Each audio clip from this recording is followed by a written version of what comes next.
வருவதற்கு முன்னர் கவிஞர்கள் மக்காவிலே அதிகம் இருந்தனர்.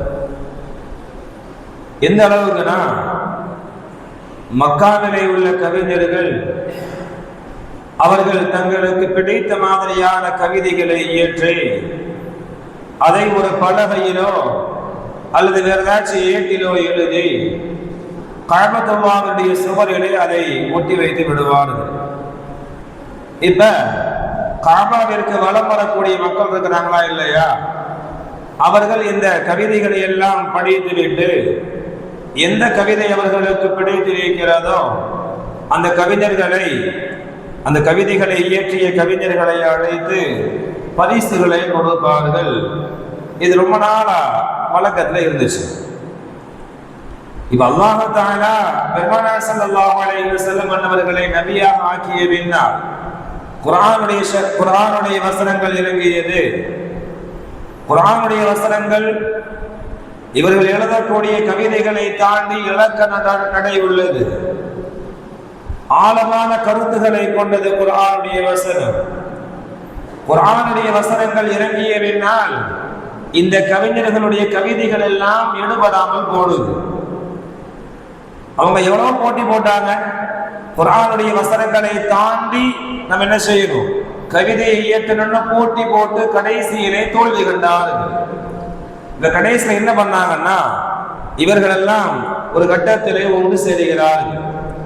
ஒன்று சேர்ந்து இப்படி பேசினார்களா, என்னன்னா, இந்த முஹம்மது இவருக்கு இறங்கக்கூடிய குர்ஆன் அதன் மூலமாக நம்முடைய கவிதைகள் எல்லாம் மக்களிடத்தில் ஈடுபடாமல் போய்விட்டது, என்ன பண்ணலான்னு ஒரு ஆலோசனை கூட்டம் அவர்களுக்குள்ள பேசுறாங்க.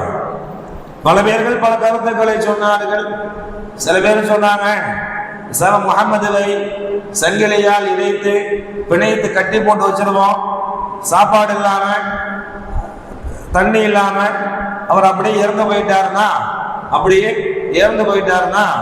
அவருடைய தொல்லை நமக்கு இனிமே இல்லை அப்படிங்கிற மாதிரி சில பேர் சொன்னாங்களாம். இன்னும் சில பேர்கள் சொன்னார்கள், ஏன் நம்ம அதை செய்யணும், முஹம்மது எவ்வளவு நாள் உயிரோட இருக்க போறாரு, அவர் இருக்கும் வரை தானே குர்ஆன், அவர் இறந்து போயிட்டாருன்னா அதுக்கு பின்னாடி மீண்டும் நம்ம என்ன செஞ்சிடலாம், திரும்பவும் பழையபடி ஃபார்முக்கு வந்துடலாம் அப்படின்னு சொல்லி அந்த கவிஞர்கள் தாருன் நதுவாவிலே பேசிய அந்த பேச்சை அல்லாஹ் தஆலா விரும்பவில்லை. ஏன்னா அல்லாஹ்வினுடைய ஹபீப் முஹம்மது ஸல்லல்லாஹு அலைஹி வஸல்லம் அவர்களுடைய மரணத்தை எதிர்பார்க்கக்கூடிய ஒரு நிலையில் அந்த கவிஞர்கள் இருந்தார்கள் என்பதை அல்லாஹ் தஆலா குறிப்பிட்டு அதற்கு பதில் சொல்வதற்காக வேண்டிய இந்த வசனத்தை அருளுகிறார். என்ன வசனம்? குல் தரப்பசு, நபியே நீங்கள் சொல்லுங்கள், என்னுடைய மரணத்தை நீங்கள் எதிர்பார்க்கின்றீர்களா? தாராளமாக எதிர்பாருங்கள். ஃபஇன்னி மஅக்கும் மினல் முதரப்பிஸீன், உங்களோடு நானும் உங்களுடைய மரணத்தை எதிர்பார்க்கிறேன் என்று நபி அவர்களை பதில் சொல்ல வைத்தார். இந்த வசனம் இறங்கிய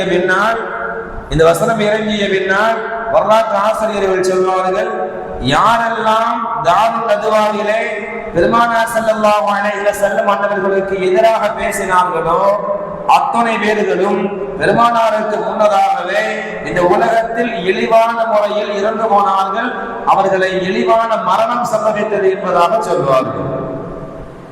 கண்ணியத்திற்குரியவர்களே, இந்த நிகழ்வுல நிறைய படிப்பினைகள் உண்டு.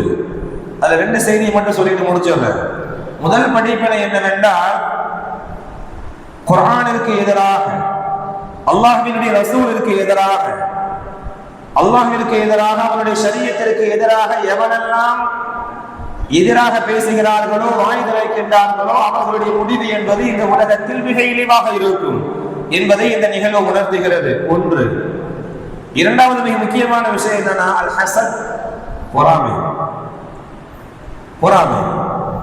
என்னன்னா, அந்த கவிஞர்கள் பெருமானாரை இவ்வளவு ஹாரான வார்த்தையை கொண்டு அவங்க பேசுறதுக்கு என்ன காரணம் பார்க்கலாம். எவ்வளவு நாளைக்கு அவர் உயிரோடு இருக்காருன்னு பார்க்கலாம். இன்னும் கொஞ்ச நாளைக்கு தானே, அவர் போயிட்டாம எல்லாம் சரியாயிடும்னு பேசுறாங்கல்ல. இந்த வார்த்தை அவர்களுக்கு பேச தூண்டியது எது அப்படின்னா ஹஸத், பொறாமை. இந்த முஹம்மது வந்த பின்னால், குர்ஆனுடைய ஷரீஃப், குர்ஆனுடைய வசனம் இறங்கிய பின்னால் நம்முடைய கவிதைகள் எல்லாம் எடுபடாமல் போனது என்ற ஆதங்கத்தில் பெருமானாரின் மீது கொண்ட அந்த பொறாமைதான் அவர்களை இப்படி பேச வைத்தது என்பதாக சொல்வார்கள். நல்லா புரிஞ்சுக்கணும், எல்லா மனிதர்களுக்கும் ஏதாவது ஒரு கட்டத்துல ஹசத் என்பது ஏற்படும், ஏற்படாமலாம் இருக்காது. ஏன்னா வானலோகத்தில் ஏற்பட்ட முதல் பாவம் என்ன? வானலோகத்தில் நடந்த முதல் பாவம் பொறாமைதான். ஷைத்தான் ஆதமுடைய விஷயத்தில் பொறாமை கொண்டார். இந்த பூமியில ஏற்பட்ட முதல் பாவத்திற்கு அடிப்படை என்ன? அதுவும் பொறாமைதான். ஹாபிலை பொறாமையின் காரணமாகத்தான் கொலை செய்தார். வானத்தில் நடந்த முதல் பாவம், இந்த பூமியிலே நடந்த முதல் பாவத்திற்கு அடிப்படை பொறாமை. எனவேதான் பொறாமையினுடைய விஷயத்தில் நீங்கள் கவனமாக இருங்கள். நபி அவர்கள் சொல்வார்கள், என்ன தெரியுமா, சில பாவங்கள் உண்டு, அது பாவங்களாக அப்படியே இருக்கும். நிறைய பாவங்கள் அது பாவங்களாக அப்படியே இருக்கும். ஆனால் சில பாவங்கள் இருக்கிறது, அது என்னன்னா, அது பாவங்களாக மட்டும் நம்மோடு இருக்காமல் நம்முடைய நல்ல அமல்களை அழிச்சிட்டு போயிடும். நம்ம செய்யக்கூடிய நல்ல அமல்களையும் அழித்து விடும். அப்படிப்பட்ட பாவங்களில் முதன்மையானது ஹசத், பொறாமை என்பதாக சொல்லுவார்கள். அடுத்து சொல்லுவாங்க, மனிதர்களுடைய வாழ்வில் பொறாமை என்பது ஏற்படக்கூடாது. ஏற்பட்டா என்ன ஆகும் அப்படின்னா, இவர் யாரை பார்த்து ஒரு மனிதன் பொறாமைப்படுகிறாரோ அந்த மனிதரை அல்லாஹ் தஆலா உயர்த்தி கொண்டே இருப்பார். யாரை பார்த்து இவன் பொறாமைப்படுகிறானோ, எவனுடைய நெஞ்சில் குரோதம் இருக்கிறதோ, பொறாமை இருக்கிறதோ, அவனை அல்லாஹ் தஆலா தாழ்த்தி கொண்டே இருப்பான் என்பதாக சொல்வார்கள். அவனை அல்லாஹ் தஆலா தாழ்த்தி கொண்டே இருப்பான் என்பதாக சொல்வார்கள். இது இரண்டாவது செய்தி. மூன்றாவது என்ன அப்படின்னா, எவனுடைய உள்ளத்தில் பொறாமை வந்துருச்சோ அவனுக்கு அல்லாஹ் கொடுக்கக்கூடிய நிஅமத்தினுடைய பெருமதி தெரியாது. அல்லாஹ்வுடைய நிஅமத்தின் பெருமதி தெரியாது. உதாரணமா பாருங்களேன், ஒரு ஆளு 2 கோடி ரூபாய்க்கு சொத்து இருக்கும், அவருடைய உள்ளத்தில் ஹசத் இருந்தா, பொறாமை இருந்ததுன்னா என்ன ஆகும் தெரியுமா? அல்லாஹ் நமக்கு எவ்வளவு கொடுத்திருக்கிறான் அப்படிங்கறது சிந்தனை இருக்காது. அவரை விட கீழே உள்ள ஒரு ஆளுக்கு ஒரு 50,000க்கோ 1,00,000க்கோ ஏதோ கிடைத்தால் அதை பார்த்து இவன் பொறாமைப்படுவானே தவிர அல்லாஹ் கொடுத்த பெருமதியான இந்த சொத்து செல்வம் அவனுக்கு என்ன செய்யாது, பெரிதாக தெரியாது. ஆக பொறாமையினுடைய தீங்கு என்பது சொல்லிக் கொண்டே போகலாம்.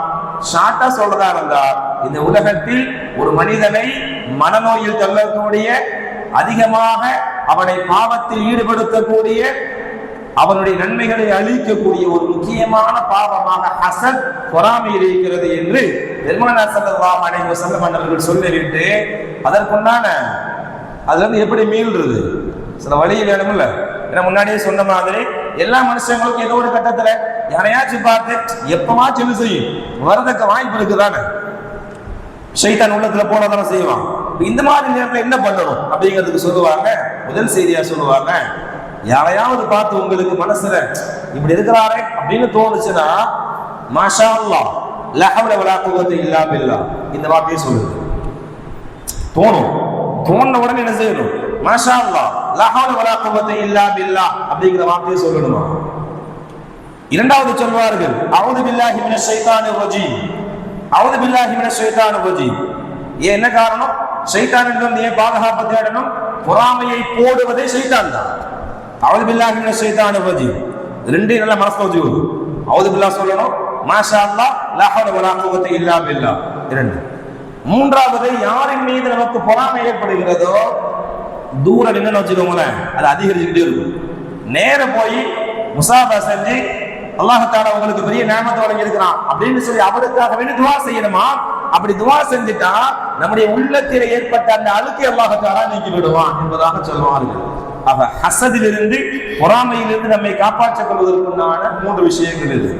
அடுத்து இன்னொன்னு என்ன அப்படின்னா, மற்றவங்க நம்மள பொறாமைப்படுவதிலிருந்து நம்மை காப்பாற்றிக் கொள்ளணும். அது மிக முக்கியமானது. அந்த மாதிரி சிச்சுவேஷன் வரதாலும் செய்யும்.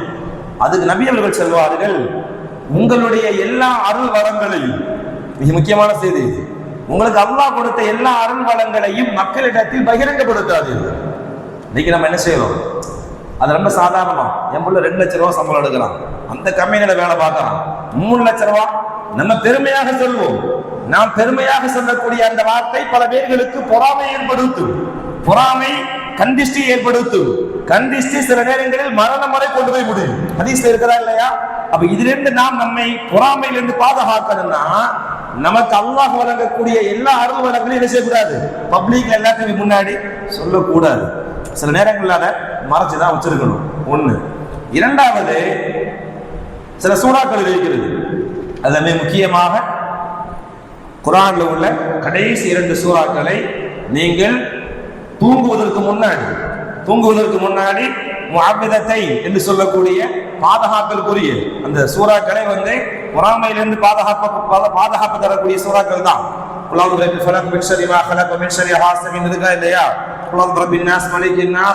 இந்த சூறாக்கள் எல்லாம் தூங்குவதற்கு முன்னாடி ஓதிட்டு, இதையும் ஓதணும். நீங்க தூங்கிட்டு ஓதுறீங்கன்னா பொறாமைக்காரர்களுடைய பொறாமையின் காரணமாக ஏற்படக்கூடிய தீங்குகளில் இருந்து அல்லாஹ் பாதுகாப்பான். சரியா? ஆக மொத்தம் 5 செய்தி சொல்லிருக்கு. திரும்ப சொல்றேன், யாரையாச்சும் பார்த்து பொறாமை ஏற்பட்டா 3 விஷயம் செய்யணும். முதலாவது, மாஷா அல்லாஹ் லா ஹவ்ல வலா குவத்த இல்லா பில்லாஹ் இது சொல்லணும். இரண்டாவது, அஊது பில்லாஹி மினஷ் ஷைத்தானிர் ரஜீம் சொல்லணும். மூணாவது, யார் மீது ஏற்படுகிறதோ நேர போய் கையை கொடுத்து முசாஃபா செஞ்சு அல்லாஹ் தஆலா உங்களுக்கு இன்னும் பரக்கத்தை தரட்டும் துஆ செய்யணும்.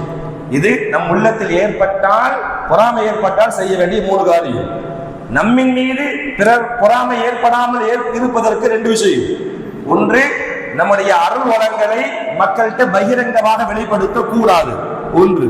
இரண்டாவது, தூங்குவதற்கு முன்னால் குர்ஆனிலே உள்ள கடைசி 2 சூறாக்களை ஓதிட்டு படுத்தால் பொறாமையிலிருந்து அதன் மூலமாக ஏற்படக்கூடிய தீங்குகளில் இருந்து நாம் நம்மை பாதுகாத்துக் கொள்ள முடியும். அல்லாஹ் தஆலா தௌஃபீக் செய்வானாக. அஸ்ஸலாமு அலைக்கும் வரஹ்மத்துல்லாஹி தஆலா வபரகாத்துஹு. சுப்ஹானல்லாஹி வபிஹம்திஹி சுப்ஹானக்கல்லாஹு வபிஹம்திக் அஷ்ஹது அல்லா இலாஹா இல்லா அன்த அஸ்தக்ஃபிருக வ அத்தூபு இலைக்.